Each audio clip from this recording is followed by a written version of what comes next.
రాష్ట్ర ప్రభుత్వం చేయాల్సిన కార్యక్రమాన్ని ఆ రోజు రాష్ట్ర ప్రభుత్వం చేసింది. ఎందుకంటే లడ్డు వ్యవహారం అనేది చాలా సెంటిమెంట్తో కూడిన విషయం. మన ప్రపంచంలో ఉన్న వెంకటేశ్వర స్వామి భక్తులందరికీ కూడా మనోభావాలకు సంబంధించిన విషయం.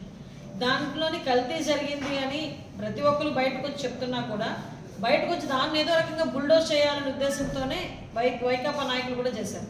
మీరు అబ్జర్వ్ చేసుకుంటే తప్పు చెయ్యని వాడు భయపడ్డాడు. విజిలెన్స్ ఎంక్వైరీ అనేసరికి ఎందుకు భయపడ్డాడు సుబ్బారెడ్డి? ఆ విషయంలో కూడా కోర్టు ఈరోజు దాని గురించి కూడా ప్రస్తావించిన పరిస్థితి కూడా ఈరోజు కనిపిస్తూ ఉంది.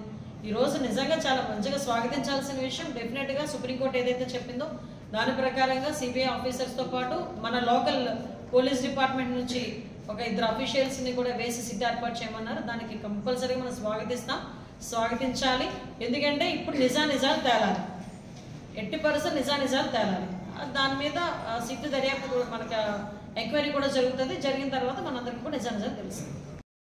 మనం ఇప్పుడు రాష్ట్ర ప్రభుత్వం చేయాల్సిన కార్యక్రమాన్ని ఆ రోజు రాష్ట్ర ప్రభుత్వం చేసింది. ఎందుకంటే లడ్డు వ్యవహారం అనేది చాలా సెంటిమెంట్తో కూడిన విషయం. మన ప్రపంచంలో ఉన్న వెంకటేశ్వర స్వామి భక్తులందరికీ కూడా మనోభావాలకు సంబంధించిన విషయం.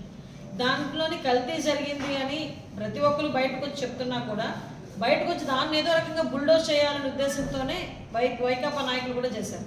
మీరు అబ్జర్వ్ చేసుకుంటే తప్పు చెయ్యని వాడు భయపడ్డాడు. విజిలెన్స్ ఎంక్వైరీ అనేసరికి ఎందుకు భయపడ్డాడు సుబ్బారెడ్డి? ఆ విషయంలో కూడా కోర్టు ఈరోజు దాని గురించి కూడా ప్రస్తావించిన పరిస్థితి కూడా ఈరోజు కనిపిస్తూ ఉంది.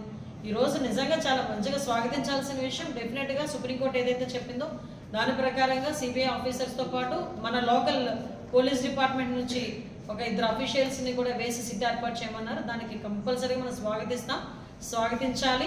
ఎందుకంటే ఇప్పుడు నిజాలు తేలాలి, ఎట్టి పరిస్థితులు నిజాలు తేలాలి. దాని మీద సిట్టు దర్యాప్తు మనకు ఎంక్వైరీ కూడా జరుగుతుంది. జరిగిన తర్వాత మనందరికీ కూడా నిజాలు తెలుస్తుంది.